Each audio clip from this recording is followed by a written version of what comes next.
All right, this is going to be a good one. How's everybody doing? Welcome to The Harvest, episode 21. We've officially kind of jumped into the 20s. This is like a new era. Yeah, I know. This is amazing. Episode 21. 21 episodes. That's right. Where we discuss everything cinema and story. And as we learn, you learn. As we grow, you grow. Welcome to part 2 of our documentary series. Last week, we began a little exploratory journey into the wild, wild world of documentary films. Yeah. Our talk was primarily focused on what it means to be a documentarian and sort of the initial story development process one ought go through when breaking the story. It was essentially the what. You know, what it is that you're going to be talking about. The documentary film, in and of itself, is the protagonist speaking directly to the audience in a continuous state of a broken fourth wall. The film, as the protagonist, appeals to the viewer via both entertainment and information. And this type of story is very powerful to the viewer in a myriad of ways, both consciously and subconsciously, which is why we discussed the ethical responsibility of the documentarian to ask him or herself a set of questions before beginning the story process. Mm-hmm. Yeah. And those questions were connected to the what it is exactly that you're going to say. And the 3 questions were, number 1, should this story or this statement, what you are about to say, be told? Yeah. Number 2, should this story or this statement be told by me? Mm-hmm. And number 3, should this story or the statement be told now? Should it be told? Should it be told by me? And does it need to be told now? And we covered that what content, but this week we're going to dig deeper into the how to go about it and the why you ought to go about the documentary filmmaking process. Now, just as a brief recap, if you could talk about, Jonathan, just kind of like those 3 questions and why they're important.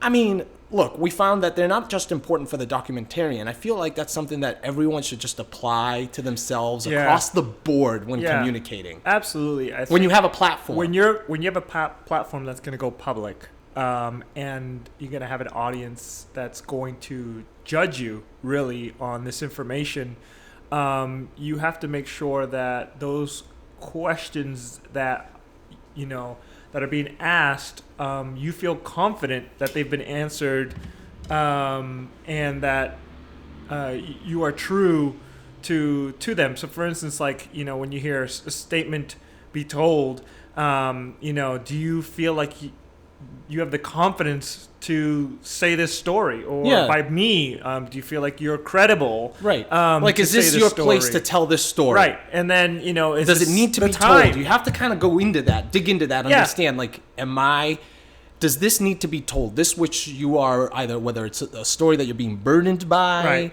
or a statement that you feel like needs to come out of you. Yeah, like, it's also a way of protecting you as an as a writer, as a filmmaker. You're somewhat protecting yourself, especially in today's world where there's constantly this cancel culture, and you're constantly being attacked by what you're said, and you have people to, are going you have to be discerning about what it is that's coming out of you. Absolutely. Right. So whatever you get involved in, you have to be the first to answer those potential things that will come at you. So, for instance, when you're going into a project, you got to be able.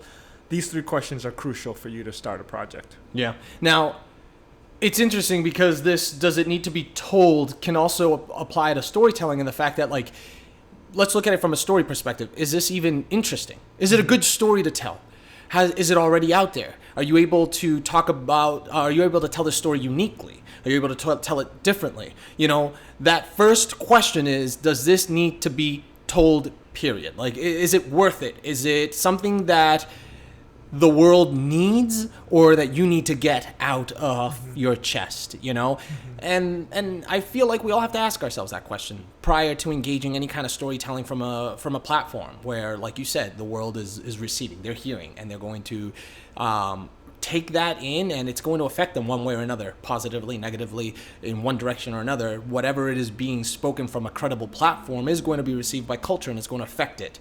And culture can be as vast or as little as it needs to be. Like, it could be the culture of a home, and and if you're like a parent, well, you have a platform, and when you're going to say something, to your children, and you're going to influence the culture of the home, you have that kind of power. Or if your platform is larger, like, you're a congressperson or a senator, or you're a president of the United States, your platform is much, much bigger. And so at that point, ask yourself, is this which is going to be spoken? Or a filmmaker, obviously us, platforms as filmmakers. And again, our audience is changes based on the film that we're creating. It could be a large audience, a niche audience. Like Marvel speaks to a global audience, whereas A24 and some of the smaller films, some of the character films that come out of there, perhaps is more of a niche audience, a smaller audience. Mm-hmm. And so they ask themselves, is this story that we're about to tell, does it need to be told? Mm-hmm. Does the world need another superhero movie? Yeah, maybe, right? We're all clamoring desperately for a savior. Right, exactly. All right, next one is, does this story need to be told by me? And that's when you have to check yourself, like, okay, maybe this does need to be told, but am I the appropriate person to say it? Mm-hmm. Can you talk a little bit to that? Yeah, I mean, we discussed last week regarding, that question sometimes gets brought up when it comes to culture or the particular story that could be better told by someone who's involved in that society, or a person who has experienced or has been affected by the story versus you who probably have not. There's many things. I think this question is still broad, mm-hmm. but it's such a good question to ask because it makes you question yourself. Yeah. And it, and the motives of your heart too. Right. It really does. It's like, okay, why do I feel as though I am the one that needs to say this? Mm-hmm. Now, there's many ways, like you said, to look at that. You can look at it from the perspective of, like, am I trying to take the credit for it? Do I just want to be the first one to break it? Or are you specifically positioned in a space and a place to be the authority voice, to say that which you are trying to say? Number one, have you studied your subject matter, or have you been impacted by it personally, or are you somehow connected to it? Yeah, and this is a tough question because at times there's information that you have that others may not have, but you may not be licensed for it or schooled for it, or you may not have the look for it. That's interesting. Look, huh? Yeah, and so there's so many things that this question brings up. It doesn't really make or break your decision on moving forward. It just reevaluates why you went into this in the first place. Yeah. And it confirms, it's like it confirms whether or not to move forward. Mm-hmm. Absolutely. And the final question is, does this story or this statement need to be told now? Is now the opportune and optimal time? Are there obstacles, situations, scenarios, whatever it may be, antagonism that's in the way that perhaps may either dilute what you're trying to say, divert, distract, or maybe cause for an environment where what you say is taken the wrong way, and so you have to discern the times. You have to discern the moment with which, where you're choosing to say this, and I think that's really important. Yeah, I totally agree 100%, but I what I'm going to reiterate, it's very paramount to understand that these three questions are an assessment. Yes, it's an assessment of your plans. Yes. Only because, for instance, told now, if I'm writing something that's going to offend or it's going to challenge, some people will be like, you know what? I'm not going to do that because it's going to hurt somebody. Right. No, that's not what one thing that you have to understand is there are facts and information that that you need to go out, and you need to understand. There's a reason why you have this information. There's a reason why you have this content. There's a reason why it came to you to do it. I would never want anyone to answer that question and feel because it has a negative answer to assume that they're not supposed to do it anymore. Right. Again, it's a guide to give yourself more confidence to move forward. Well, let me use an example that I can personally myself speak confidently to. The gospel of the kingdom, right? There's always the question through theological studies of why was it that Jesus needed to come the time that he came, right? And so we're talking about why does that story, the gospel message, need to be told then and there? Well, if you study history and you study biblical history, you'll understand that there needed a series of kingdoms to arise, scenarios, situations to happen, prophecy to be fulfilled. The Roman Empire needed to be the empire that was present ruling in order for that gospel kingdom message to make sense and really to take root the way that it was supposed to for its final outcome, right? And so it's like, so like if you were to ask, you're sitting there and you're having a conversation. I'm thinking like, not Tuesdays with Maury, the 5 people you meet in heaven. You have this conversation with God, and you're like, "Oh God, why did it need to be told then? Why did you save your greatest story ever to be told?" You could ask God, does this need to be told? Yes. Does it need to be told by you? Who else? And does it need to be told now? And that's the one time where there's a little bit of time, we can interpret. We can talk about that.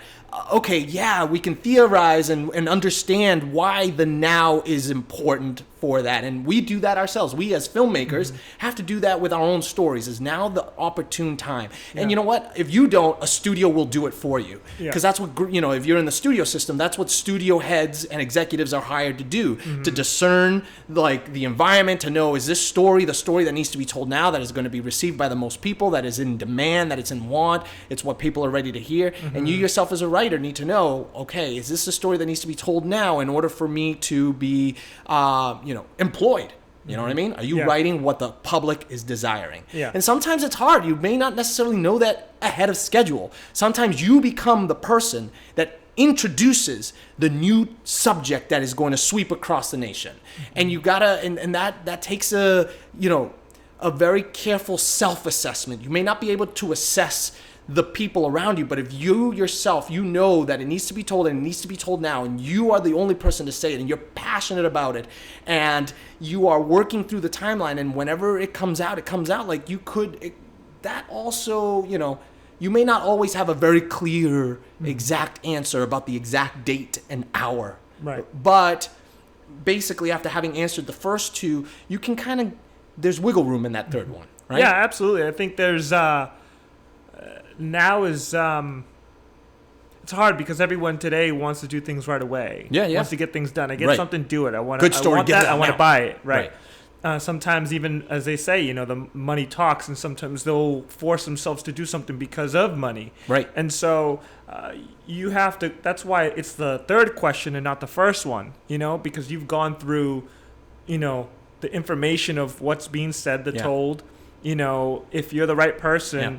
And then that now comes as the third one. It has to be the third one, because then you'll have the confidence of knowing, oh, okay, this information is crucial because of these scenarios. This needs to be told now. And another example is sometimes you may think that it needs to be told now, but you don't have what it takes in order to tell it. So, for example, Christopher Nolan wrote Inception. It took him 10 years to get that story the way that he wanted, and also for the technology to be available for him to tell it the way that it needed to be told. The same thing with the Wachowskis with The Matrix. It took them, I want to say 10, maybe more years to have everything come together so that they can tell the story, and it was the opportune time. I mean, The Matrix 1 revolutionized cinema. It changed cinema. Could that have been told 10 years prior? And, that was what, 2000, 2001? Could that have been done the way that it needed to be done properly in 1990? I don't know. I don't think so. Right. I don't think so. There's a reason why people wait. Yeah. And I think when you assess that, you have to assess you'll that. know. Okay. Here, back to documentary filmmaking, however. Now we're on the how. The how, which is where we're going to spend, the how and the whys is where we're going to spend the remainder of the time in this podcast. Once you decide what your documentary is about, right, you have to decide how you're going to tell it, how this documentary is going to be told. A lot like narrative storytelling, there's a long research and development process that needs to be completed to help turn the what you're going to tell into the how you're going to tell it, right? How you're going to get this point across. Or who are you going to connect with? What interviews need to be done? What research? What contacts have to be a part of your team in order for you to tell this story and tell it right? How is the project going to be funded? This is all a part of the how process. What locations or, what travel arrangements? Documentary filmmakers do a lot of traveling. How to travel with expensive gear. That's all a part of the how. Imagine, I got to get this $50,000 red camera on a plane. Are you going to just put that under the plane when you're flying into Cambodia? Like, do you trust that? What kind of insurance do you need to take to ensure that gets there? We went to Costa Rica for one of our first documentaries, La Cumbre, and we had a lot of very expensive equipment, and we just didn't trust putting it at the bottom of the plane. And so instead of taking clothing, we were taking our camera equipment. We're like, okay, you know what? We'll just sneak a pair of jeans and a t-shirt, some toothpaste and a toothbrush, and our camera, and we'll go and do our documentary in the mountains of Costa Rica. You got to, that's a part of the how, and it's a very important part of the how. And then the access rights to these locations, to the people, to the material, to the music, all of that is a part of the how, and all of that happens through the R&D process. Can you talk a little bit about the R&D process for documentary filmmaking and how it's different than narrative filmmaking? This is how I would kind of describe it. A good documentarian is like a detective. I like that. They are building a case to prosecute. And so cross-examine, to do all of all the things that they need to do to find, whether it's the evidence, the facts, the information, the content that it needs to build its story, the truth, right? That's how you kind of see it, So when you're going into this, it's somewhat a little different than filmmaking, whereas you're going to locations, you're going to all these different things to help you develop a story that comes from your desires, imagination. But this is a story that you're going out there and you're recording. Yeah. This is something that is out there that you're gathering information that may not belong to you. Yeah. And you're trying to piece these puzzles together to tell the story. Yeah. It's interesting. Because what ends up happening, so you've got your R&D for both, and both types of film need research. They need development. Mm-hmm. You have to know what you're getting involved into, the people that you're, who you're interviewing, and you frame your questions around what you're trying to pull out of them, because sometimes certain personality types, they clam up when they're in front of a camera, and so you got to know how to massage the story out of them, how to make them feel comfortable. Obviously, you want to be as not involved in the influencing of what comes out of them as possible, so the truth comes out. But in order to get the truth out, there are certain techniques that you need to employ in order to get them to speak and to speak truth.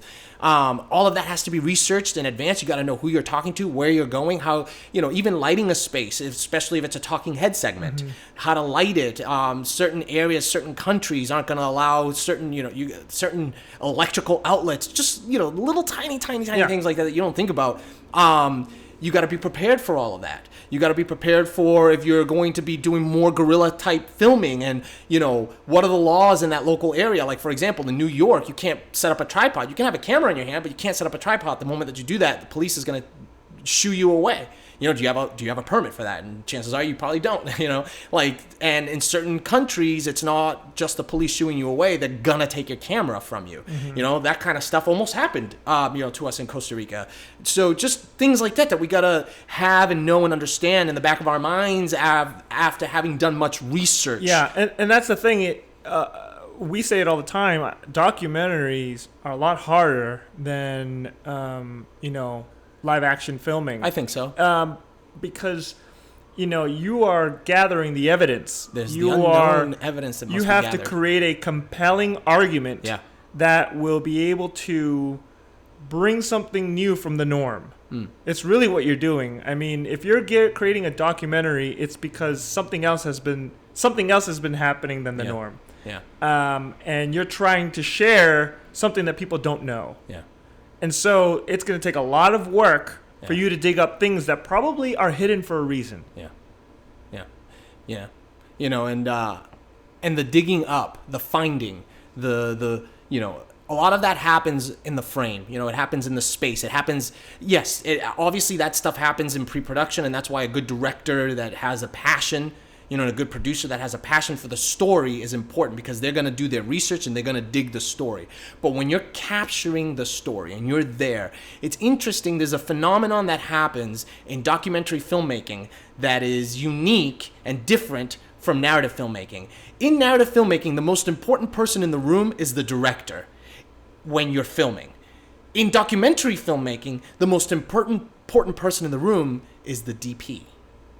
And it's very interesting, because once all the director can do when you're capturing life as is bring the team to the life space. They're not directing anything at that point. I mean, perhaps they're protecting the DP and they're shading, but at that point, it's up to the DP to capture, to gather, to deliver the goods. Mm-hmm.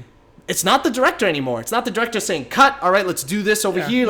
You can't talk in the middle of it, and you can't cut in the middle of it. So it's the DP. And so, pro tip, if you are wanting to make an excellent documentary, first thing that you need to find yourself is an excellent DP, an excellent cinematographer, because it's the cinematographer who's going to make or break your documentary film. Yeah, and he's got to understand story. He's got to understand what's conflict, what to capture, where the conflict is. Yeah, you know, when something is dry, when to find something that's compelling. You know, how to keep it moving, when to know when to cut, because they usually hear cut. Right, and that comes to, you know, there has to be roll.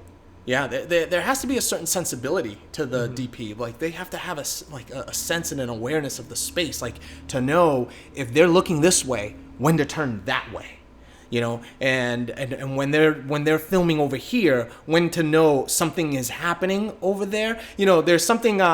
You know, when you interview a lot of famous photographers, they'll say something. They famous photographers, or photographers in general, you know, stills photographers, will always have a camera on them, and when they walk into a room, they have this almost like this sixth sense that where they can sense and know there's about to be a worthy picture moment. They can sense that. They're looking around and they can see the space, they can see, you know, the subject matter, the people, and they go, a picture is about to happen. I need to be ready. Mm-hmm. And a good DP in a documentary film has to have that same kind of sensibility to know when they walk into a space that is supposed to be captured, like, something is about to happen over there. You know, like, let's say you're doing something that has to do with crime, or, you know, some like that, and you got a crime is about to be committed. You got to have that kind of, like, a lot of times in Spanish it's called malicia. Right. You know, like you know what I mean? Like, you gotta have that. A lot of times the senses work all together. So what I mean by that is, or should I say, there's a cloud that is formed in the midst of a production in documentary. Each emotion will start to be formed, and if you pay attention to these things, you'll start to see that something is about to go down. Something's about to go down. Everyone knows, you know, that moment before something kind of explodes, and that's why you see great content recorded on phones today, you know, because they know when something is brewing. Yeah, it's part of, like, human nature almost. Yeah. But how to tap into that when you are in a full creative mode, when you're trying to manipulate space and time and in order to create art, but at the same exact time you have to have a sensibility to, like, the human condition, and not to be pretentious, but to have that kind of, like, ability to both at the same time sense art and the human condition, I guess. Like, what's about to happen? Is this person about to blow up? Are they about to cry? Are they about to break down and have a nervous breakdown? Are they about to react? You know, and sometimes that's even harder when it's more subtle, when it's an interview. When somebody's being interviewed and you're asking them tough questions and you're about to cut, but then you're like, wait, if I just roll, And if I just wait, I sense they're about to cry. And you're going to capture that emotive moment. You got to know that, right? That's an important aspect of documentary filmmaking. The DP, it's so important. Yeah. And sometimes, usually a great documentary, you can, as far as crew, you can have, usually, obviously, documentary films are smaller, tighter crews. Everything's guerrilla. And so, like, I see it kind of like Army versus the Navy SEALs, right? The Army is that narrative filmmaking, and the Navy SEALs are the documentarians, where you narrow it down to, like, the most specialized possible few. You've got 4 or 5 on a team. You've got your producer, your director, your DP, your sound guy, and then maybe, like, a script supervisor, who's handling all of the paperwork and whatnot. And that's, like, a ideal documentarian team. You can have more than that, but usually that's that's like the bare bones. And it's great to have a team like that, because then you can have more eyes and ears. You can have your sound guy right next to you being like, hey, look to your right, hey, look to your left, and he's like your spotter. It's almost like a sniper and a spotter. And really, that's the best way to see a documentary team. I'm sorry, but I'm getting all these flashbacks of playing SOCOM in my basement and talking over my headset to Jonathan. Jonathan, to your left. I feel like we were bred for documentary filmmaking. Oh yeah, let's be on the go. All right, so now there are subgenres to documentary filmmaking. Now, film critic Bill Nichols, he's renowned for pioneering the way that today we study documentary films. And in '91, he had this novel writing called Representing Reality, Issues and Concepts in Documentary. And in this book, he applied modern film theory to the study of documentary filmmaking. And in so doing, he discovered, or rather identified, not discovered because they were there all along, but he identified 6 subgenres to documentary filmmaking. And those were the exploratory filmmaking, something that's poetic documentary filmmaking, participatory, observational, reflexive, and performative. And it's important to know those. And I would recommend that book for those of you that are trying to get into documentary filmmaking, because it's important for you to understand, just kind of the approach that you're going to take. Sometimes it happens organically, but if you know ahead of schedule about this, you can prepare, you can develop, you can research and know, what, like, for example, participatory, the director or the producer is going to participate in the documentary. They are going to be almost a character, in the filmmaking process. We kind of sort of did that even now, as in the filmmaking that the film that we're working on right now. We sort of had our director kind of engaged and involved in the initial portion of it. The documentary is broken up into 2 parts. We have a long teaser promo and then the actual documentary itself. And in the teaser promo documentary, our director and producer, she was involved in it. She addressed it. She talked about it, and because she is very well versed in it, right. And she is almost I guess you can say, an authority figure in it. And although she isn't necessarily a politician, she can speak to the politics of the topic and the story quite well and articulate. And therefore, she participated in it, and we were able to, knowing that, prepare and prep for that kind of a story. And I think it's important for us to know those. Now, let's talk a little bit about expository documentary, which is the most commonly produced. It constructs a very specific argument or a very specific point of view for the audience. And so the documentarian knows what they want to say. They have a very specific point of view, and they want to say it. It's expository in that they are... it's didactic. They know what they are going to address. They know what they want to talk about. They will know what they want to prove, and they're going to gather their information in order to create a compelling argument about why what they believe or what they think is the truth, or is the way that it is, or it's how we need to start considering things or see it through their perspective and their point of view. It's not subjective. It's very objective, or rather, other way around. It's it is subjective because there is a correct, indisputable answer to what they're trying to say. And that's the most common approach to it. Like, for example, all of the films to Michael Moore. Michael Moore? Mm-hmm. Yes. Michael Moore. We talked about him last week, Yep. and we said, whether or not you agree with his politics, whether or not you agree with, his points of view and what it is that he's trying to prove, Michael Moore does a couple of things right. A lot of things right, actually, which is why he's so, such a great documentarian. He does a lot of research. He's very passionate, and he's involved. And he's involved to the point where he's like, I am willing to put my face, my reputation, who I am, and out there for this subject matter because I believe in it. And I'm also then going to partake in the story process, right? And he does that. Mm-hmm. And he does that, and he does it well. Do you have any other examples that you can think of? I think one of the things, there's different types, so I'd rather kind of keep going with that. But yeah, Michael Moore definitely has a very, unique style in his approach. And, what's his name? The crocodile hunter, Irwin. Yes, Irwin. Is that right? I think so. Yes. Well, that's he has a very similar. A lot of his works is like that, and he's a character. Right. He's in it. He's a character, and he's trying to prove a point. He's trying to prove the point that that nature is marvelous and it's majestic. Oh, crikey! Look at this majestic beast here with the teeth that's so beautiful. And now you're almost watching it. Forget the alligator. You're watching it for him. Yeah. And he's so a part of it and so passionate that whatever it is that he says, you're like, crikey, he's right. Yeah. It's beautiful. And you're engaged and you're in it. Yeah. And that's a style. Right. That's a style. Right. And he just came to mind just because he stands out so much. He's Yeah, such a character. And that's really cool because if you think about, again, it goes back to the information that's being out.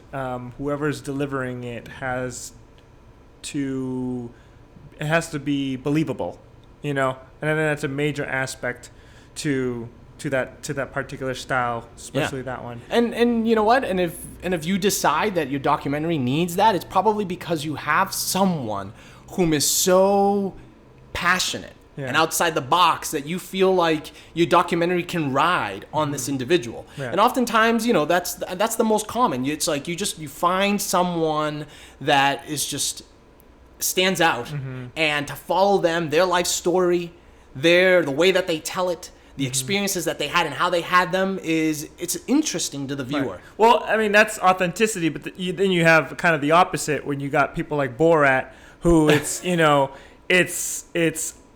it's ridiculous. It's ridiculous. It's absurd. Ridiculous. The authenticity of his performance. Yeah. But he's got a particular agenda, and a lot of documentaries have this, and it's hypocrisy. Yeah. That's one of the biggest tools for, to winning over an audience. Is to pull out the hypocrisy in a subject matter. And I think that's one of the many types and styles, for instance. And his kind of fall into a very unique style of of participatory documentary. The fact that he himself is unique, but in that it's kind of like a performance-based mockumentary type of thing, and it gets his points across. It does it in the crudest kind of way, but he gets his point across. Yeah. For a very specific audience, and it's not for everyone. It isn't. He knows who he's speaking to, and he speaks to them passionately, the way that he best knows how to. Another good example is the poetic. We're not going to hit all 6, but the poetic one is an interesting one to me because it is precisely that. It's very poetic. It's getting across a message through the emotions, through color, through how it's edited and delivery, the delivery, and the sounds, and it's kind of immersing you to be emotionally attached to the subject matter because of how it's being presented. I know that National Geographic oftentimes does this kind of stuff. They have a narrator, and so the narrator can take a participatory approach in it, but oftentimes when you watch some of these stories where they have the animals have a life, and you're involved in the life of the animal, and you're like, oh no, the mother hen is gonna lose her egg. Oh no, how dare she leave? Look, the baby cub fell over. Exactly. And you get involved, but then they do such a beautiful job with color and, and the oceans and, and how they show sea life and you just get emotionally involved. Next thing you know, you're like, you want to save the planet. You know what I mean? Because of how through their poetic presentation and emotive and emotional presentation of the subject matter, they hook you. Hook, line, sinker. You're in. You're caught. You're following, and you're like the biggest advocate of whatever it is that they are presenting. Yeah. Then there's the participatory, which we already kind of briefly covered. It's told from the filmmaker's point of view, and again we said that was Michael Moore. Observational. The goal of the observational is more of a kind of like a general, realistic everyday life without interruption. It's kind of like the fly on the wall. Where there's a fly on the wall that wants to observe things, how they're happening, as they're happening, to try and be as hands off as you possibly can be in this style. You just kind of let life play out, and that way you can kind of stand and say, oh, okay, like this was like life at its truest. Right. But it never really is. The moment that there's a camera on you, like you switch, you change. Yeah. It's like you can never ever, and this is just from personal experience. That's why you have to be that fly on the wall. Yeah, but even if there's a fly on the wall, right? Like right now, we're talking. There's a fly on the wall, recording us. I would want to get up and. We don't necessarily just sit here and dialogue this way, you know what I mean? Right. Like there's always that performance, and but and that's kind of that's a deeper discussion in filmmaking and whether it's subconscious or conscious, there's some sort of altering expression that you want to give. It's not because you're performing, but more so you want to be giving to them your best. Yeah, right? Well, it's culture. Look, that's all the influence of culture. Hollywood has ruined us, where whenever there's a camera, we immediately have to become Brad Pitt. We want to show our best side. We have to, like the best side of ourselves. We become more articulate. We become, more precise, and we become more specific. Mm-hmm. And it's just because the camera is there, and in our back of our minds, culture has shaped us to thinking whenever there's a camera there, you have to be at your best. Cheese. Right. That's why this style is so, it's important. It's important. Because, try to remove that as much as possible. Yeah, when someone watches and it's like, wow, that person's just like me. He makes mistakes. I think that is something that can also relate to that particular style of viewers. Yeah. No, and I personally enjoy it because it's the least, if you will, tainted. You know what I mean? Like it's the least influenced, but it never, like I said, it never truly is. Mm-hmm. And that's an interesting, deeper subject matter for some other day to discuss. Just kind of, well, anyway, I digress. Then there's the reflexive, which again, it's kind of like it's very meta. It shows you, uses BTS footage. It just kind of shows the documentary taking place and being created. Like, for example, if we were all of a sudden to just like zoom out of this and you were to see our studio and then, us setting up and stuff, it's kind of like it's giving you a little bit of both. Yeah. Performative, and again, the performative, this one is kind of more so the performance style that we were talking about. It does share experiences and personal feelings of the filmmaker itself, and and there's a sense of like performance that is going on there. Actually, just to kind of side trail a little bit, there's a film that we both really like, and we oftentimes talk about it because it's a narrative film, but you learn a lot from it. The one about The Big Short. Right. Now, The Big Short, it's a narrative film, but it almost has this documentary type feel, does it not? Yes, it does. Why? Well, they want to make sure that this information that is being given isn't just entertainment, but it educates the people on the lack of moral judgment or wickedness, if you say, of people in that world. Also, can you give just for the people that haven't seen it, just a quick, real sure. fast So The recap Big Short, of what it is? It's a story about, it's a film that talks about the the stock market crash in 2008, the real estate market, and how a group of guys shorted it, knowing based off of doing their research and finding out that there was a bubble, that there was an overspending, too many loans going out by banks without checking if individuals had the ability to, pay those off. And it was based off a true story. It's based off a true story, yeah. And the style that the filmmaker decided to take was one that it was narrative, because the lines and the dialogue, were created by a screenwriter, but everything that was happening was trying to prove a point about that era and about the time and about the people that took advantage of this. Yeah, the film takes a step back to clarify exactly what was happening in each of those moments, because the terminology is too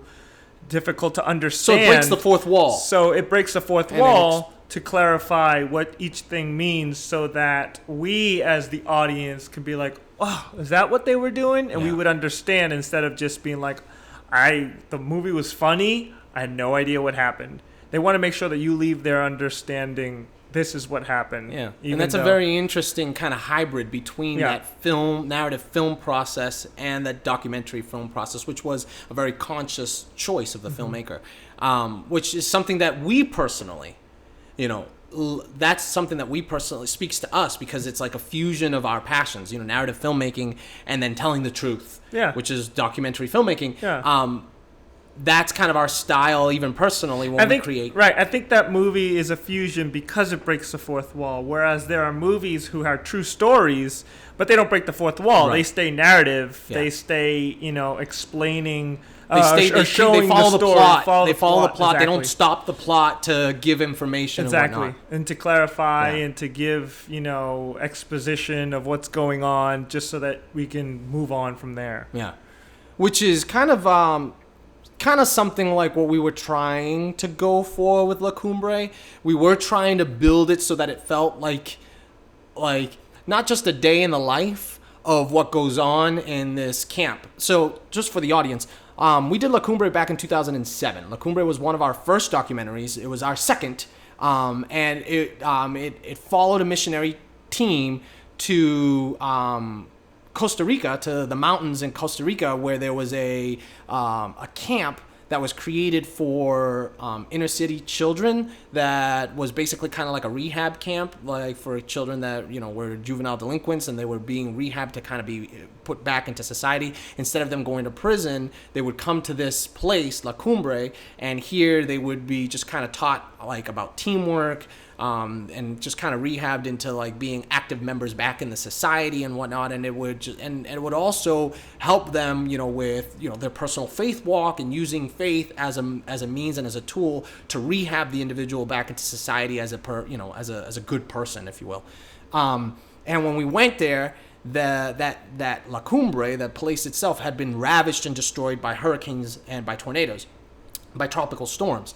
And we went as a missionary trip to rebuild it, to build a school, to paint it, to visit hospitals and the children, and kind of just do all sorts of missionary work. And that was the time where we had gotten our first, big camera, the Canon XH-A1 back in 2006, 2007, which was a big deal for us. That was kind of like the time where I decided, okay, are we going to take filmmaking serious? Should I buy a car? And that was going to be the money for my summer car. And I was like, forget a car, forget the summer, forget, living the typical, post-high school post-collegiate life.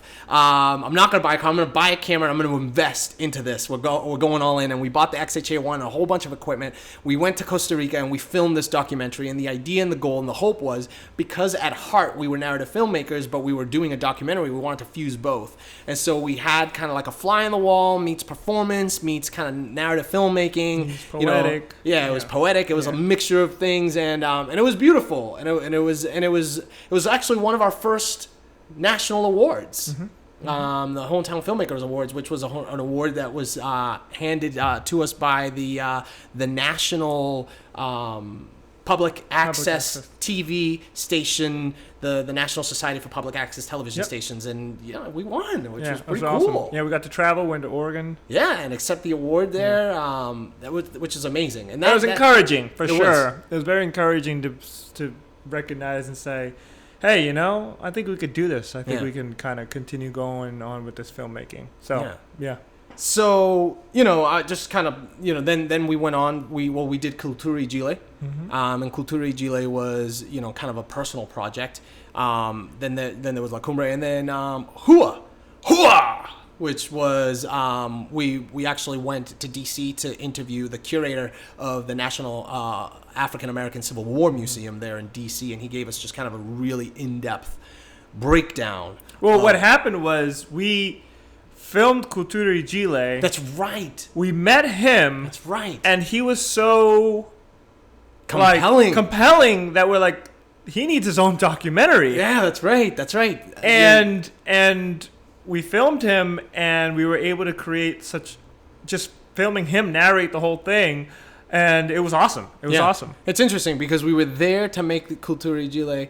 We filmed him, then we had to go back to get more, and we got 2 for the price of 1. Yeah. Yeah.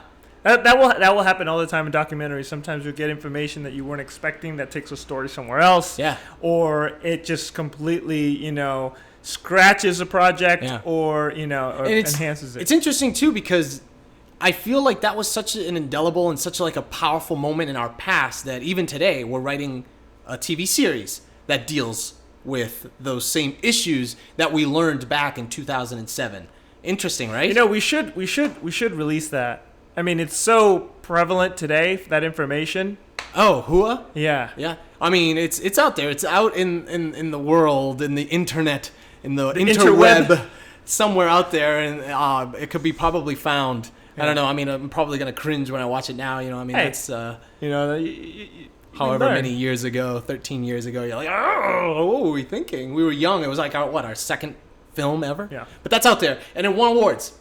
It also won national awards, also through the same, festival circuit, this festival system. And hey, you know what? Awesome. And here it is. Here we are still, creating content that touches upon that from a completely different perspective, but it touches upon those themes that we learned back in 2007 when we were making documentary films. I feel like there's a lot of our documentary film work infiltrating into our narrative film work, talking about identity, talking about culture and that kind of stuff. It's really interesting how that works out. Yeah. I feel, we're kind of a makeup of all of our past experiences, and every time we step forward, really it's just a building on our platform, on our past, on our base. Yeah.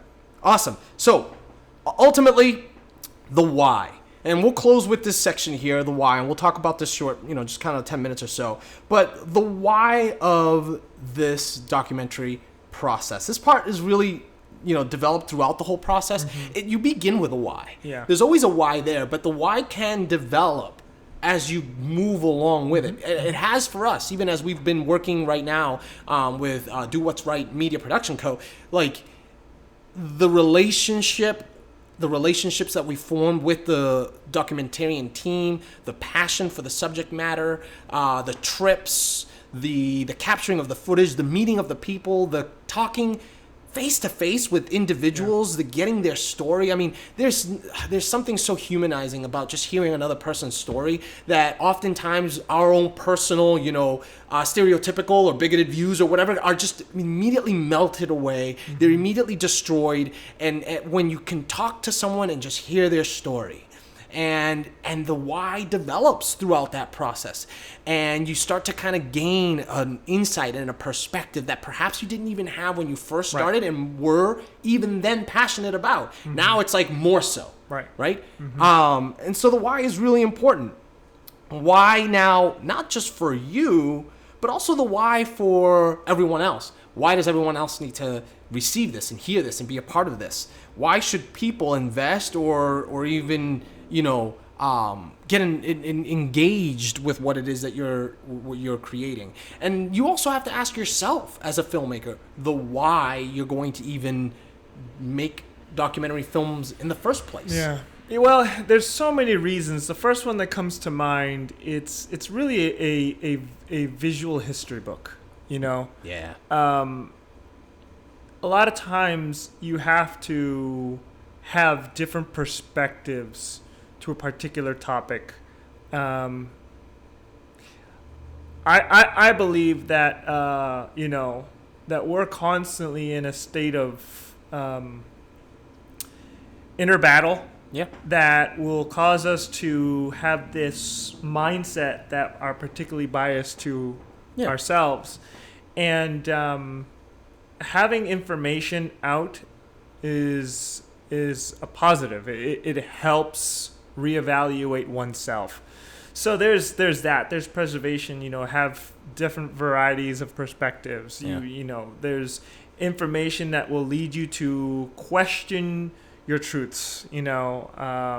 There's so much for a documentary that at times you look at a narrative movie, and you start figuring out you have this documentary, then you have this film, and you're kind of like, this one is more important, right? You're like, what are we doing here? Yeah, like, what are we doing? This shouldn't we? Yeah. This is important to tell people, to let them know, to give to them, and there's some sort of sense of moral standard inside of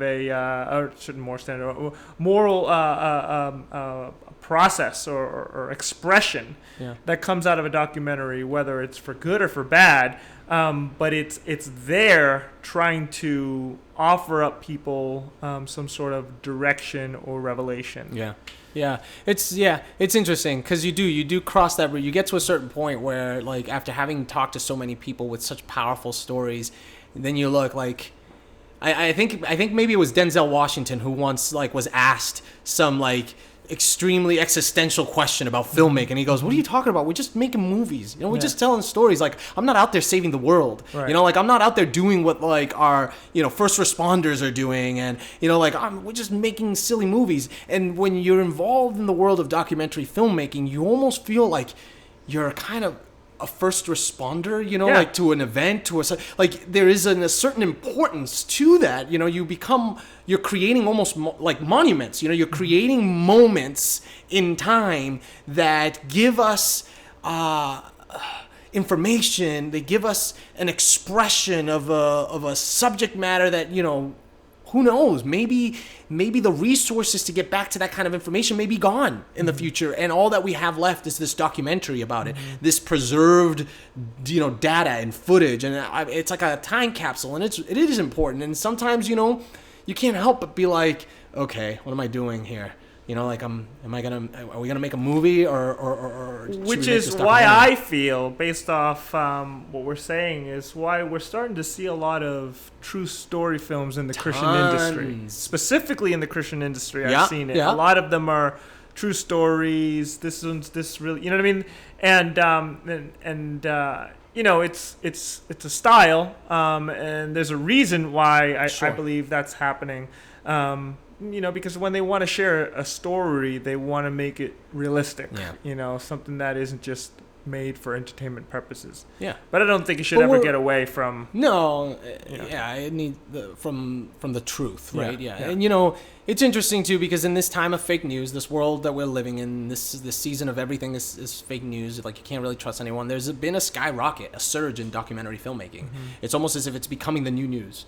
It's becoming the new way where people are expressing information and are going and digging deep into information and getting across ideas and shifting and shaping, culture, whether it's for the good or for the bad. I mean, it depends on the documentary, right? But we're seeing a surge in that. And that's why I personally oftentimes also kind of go back to filmmaking, narrative filmmaking, because then I look at it and I ask myself that question. I go, oh gosh, what are we doing here? Is it worth it? Should we be making more documentaries? Because there's a truth and a power in that needs to be done. But then I think about, no, wait a minute. Narrative film does the same thing. It's that poetic and artistic approach to shifting and shaping culture.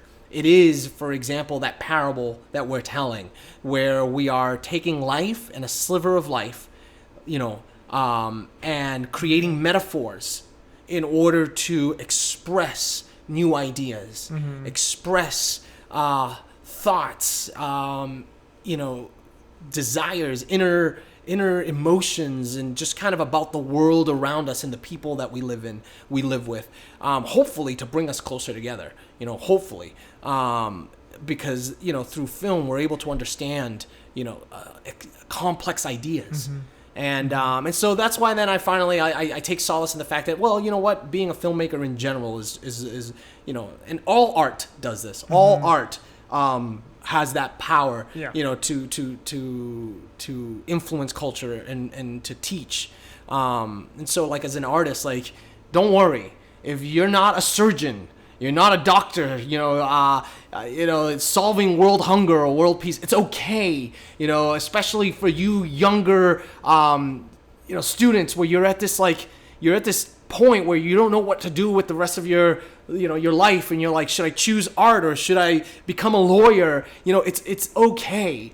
An artist has such an important place and plays such an important role and holds such a unique and very important value to humanity, and to how we relate with one another, how we love. There's no PhD in love, but how would we understand love if it hadn't been for Shakespeare, or even if it hadn't been for Song of Solomon's, and the parables? Like, how would we understand wisdom? These things that are so ethereal and they're not concrete. Like, you need the artist, in order to express those things so that we can share it with each other and express it to each other. And so those of you that are out there that are, like, lost and like, what am I going to do with the rest of my life? Like, all I know is how to play this banjo. Well, keep playing. Keep playing that banjo. Become the best at it. We're not robots. We're humans. Yeah. And so the human condition is in need of expression. That's why I believe worship even exists. It's a form of expression unto God, and that's why it's even there. And I think that when that is empty in your life, there's other outlets that fill that. But at the end of the day, the greatest artist is God, the creator. And so I think that we're in that same image, in that same likeness, and so we ourselves must express, be creators. We must create. Yes, that's our likeness. And so whether you are a lawyer, a doctor, a flute still player, within you you have artistic expression. Yes, absolutely. You may not feel it compares to someone else, but at the end of the day, it's something that will still need to be. We're still creating. Yeah. Let go. Let out.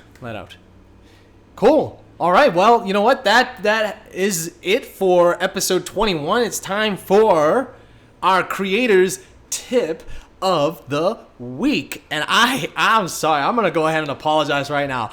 I had what I thought was an awesome tip of the week, but it was vetoed by our producer and by this guy over here. They're like, no, you're not gonna do that. Like, so I'm gonna skip my tip of the week. I'll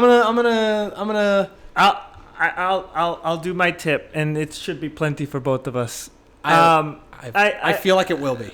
I think one of the things in documentary filmmaking that is very hard, that I've noticed you do, because he's been working very hard creating the documentary. So I can see why you don't have a tip of the week. I'm stressed, but I am blessed. Yes, there you go.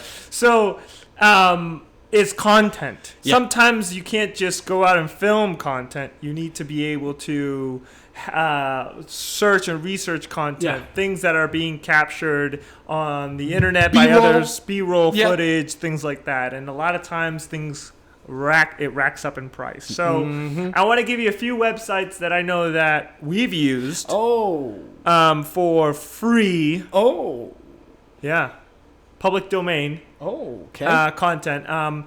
There's music, but I don't want to share that one yet. I found free public domain music, VFX, public domain VFX. There's a lot of stuff online that you can just research. Which ones are you going to bless us with? So the first one that I'm sure a lot of people know is Pixabay, Pixabay.com. Pixabay. But for those of you who don't know, Pixabay and Pexels, PEXELS.com, you'd be surprised. They're actually aren't they owned by iStock?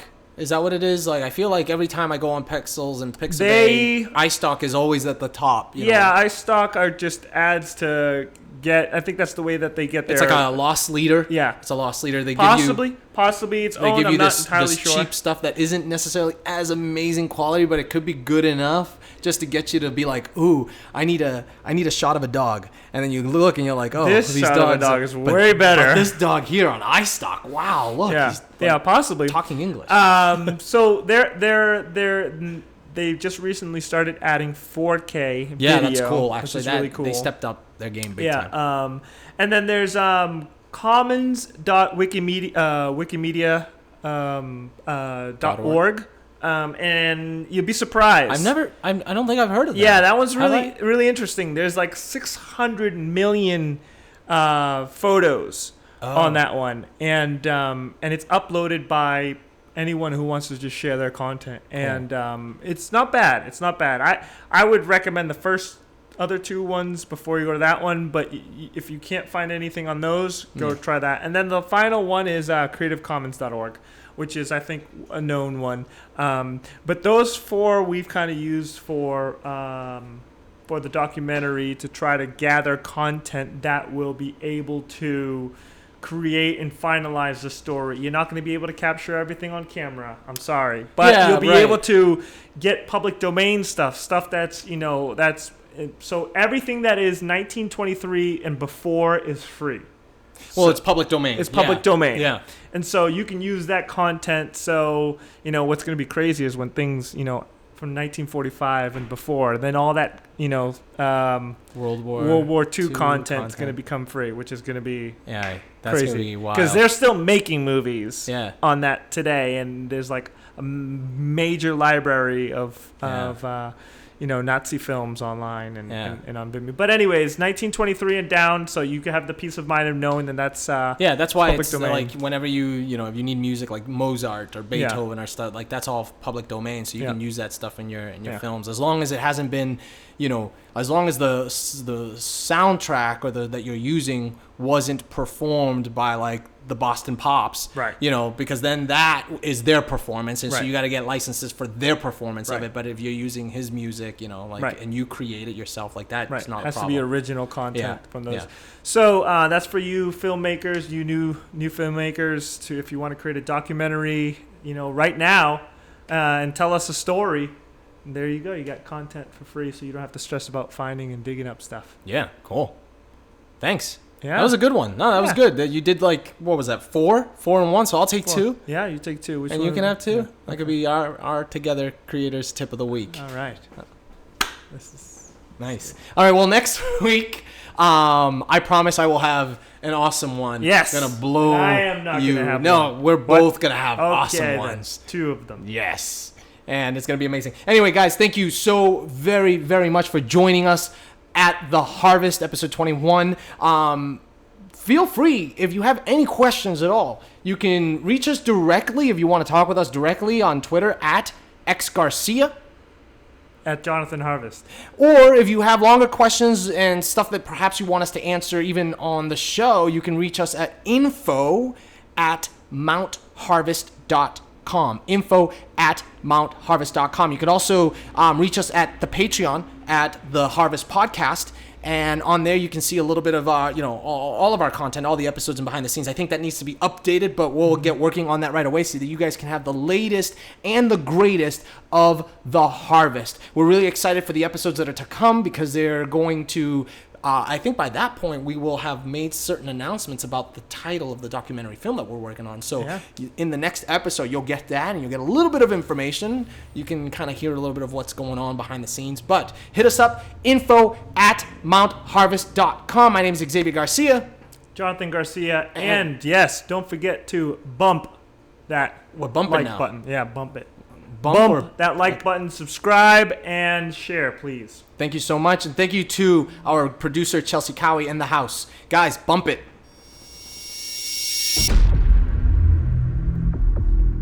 Join us at thepatreon.com/The Harvest Podcast for some BTS footage of our cinema production life.